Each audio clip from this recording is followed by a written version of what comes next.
সন্দেশখালীতে জমি আন্দোলনের অন্যতম মুখ রেখা পাত্রর রাজনৈতিক পথপ্রদর্শক আন্দোলনে নেতৃত্ব দিয়ে গ্রেপ্তার পর্যন্ত হয়েছিলেন। আর সন্দেশখালীতে মুখ্যমন্ত্রীর সফরের ঠিক আগেই সেই সুজয় মণ্ডল যোগ দিলেন তৃণমূলে, যিনি এলাকায় সুজয় মাস্টার হিসেবে পরিচিত। ক্যান্সারে নেই আর ভয়, NCRI হবে এর জয়। আপনাদের ভরসা নেতাজি সুভাষচন্দ্র বোস ক্যান্সার হসপিটাল। তৃণমূলে যোগদানের প্রথম এবং প্রধান কারণ হলো প্রথম থেকেই আমি তৃণমূল দলটাকে ভালোবাসতাম, করতাম, সদস্য সমর্থক হিসেবে ছিলাম। মাঝখানে গুটি কয় ব্যক্তি যারা তৃণমূলের ছত্রছায়ায় থেকে এই তৃণমূলের এই দলটাকে ব্যবহার করে তৃণমূলের বদনাম করে যাচ্ছিল, যেটা আমার মতে তারা হচ্ছেন শিবপ্রসাদ হাজরা, উত্তম সর্দার এরাই এবং শেখ শাহজাহান, এদের এই কীর্তিকলাপ আমার ঠিক পছন্দ হয়নি, যে কারণে আমি এদের বিরুদ্ধে আন্দোলনে সামিল হয়েছিলাম। সন্দেশখালীর কর্ণখালী প্রাথমিক বিদ্যালয়ের শিক্ষক সুজয় মণ্ডল চলতি বছরের 7ই ফেব্রুয়ারি সন্দেশখালীতে শিবু হাজরা, উত্তম সর্দারদের বিরুদ্ধে আন্দোলনে যারা নেতৃত্ব দেন তাদের মধ্যে সুজয় মণ্ডল ছিলেন অন্যতম। তৃণমূল নেতাদের অত্যাচারের অভিযোগে 7ই ফেব্রুয়ারি তীব্র আন্দোলনে তেতে ওঠে সন্দেশখালী। স্থানীয় সূত্রের খবর, সেদিনের ঘটনায় পুলিশ যে স্বতঃপ্রণোদিত মামলা দায়ের করেছিল তাতে গ্রেপ্তার হয়েছিলেন শিক্ষক সুজয় মণ্ডল।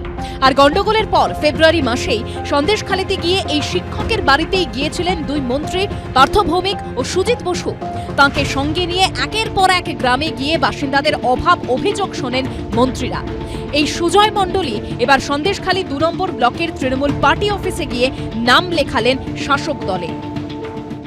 সুজয় মাস্টার একজন শিক্ষিত মানুষ এবং তিনি তার ভুলটা বুঝতে পেরেছেন। তিনি বলেছেন আমাদের কাছে যে একসময় জমির আন্দোলন ছিল আমাদের লড়াই, কিন্তু জমির আন্দোলনকে যখন বিজেপি হাইজ্যাক করলো সেই আন্দোলনকে, তখন তাদের মধ্যে কিছুটা ক্ষোভ ছিল।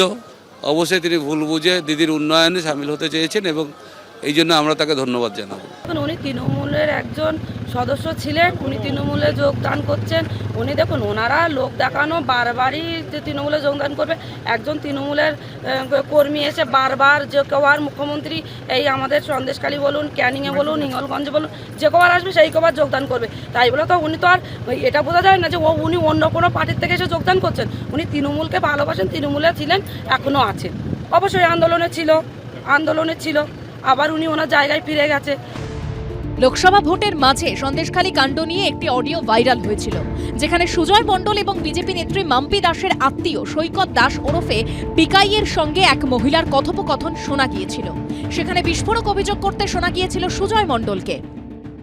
আরে কত রেকর্ড নিবি? শুভঙ্কর আমাকে মার্ডার করতেও বলেছিল, ঠিক আছে?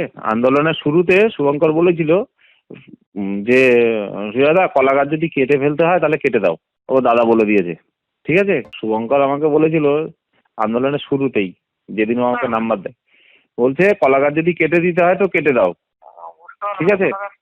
কলা গাছটা হচ্ছে যদি কাউকে মেরে দিতে হয়, সেটাই।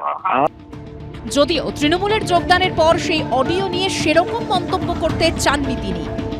লোকসভা ভোটের আগে একটা অডিও ভাইরাল হয়েছিল, সেখানে পিকাই মাম্পির সঙ্গে সুজয় মাস্টার আপনার গলা শোনা গেছিল। এইটা কি? দেখুন, এটা অনেক পেছনের ব্যাপার। পিছনের বিষয়টা নিয়ে আমি এই মুহূর্তে ভাবতে চাই না। যা হয়ে গেছে পাস্ট। তাহলে কি সন্দেশখালী এখন স্বাভাবিক? উত্তর দেবে সময়। সমীরণ পালের রিপোর্ট, ABP আনন্দ, উত্তর 24 পরগনা।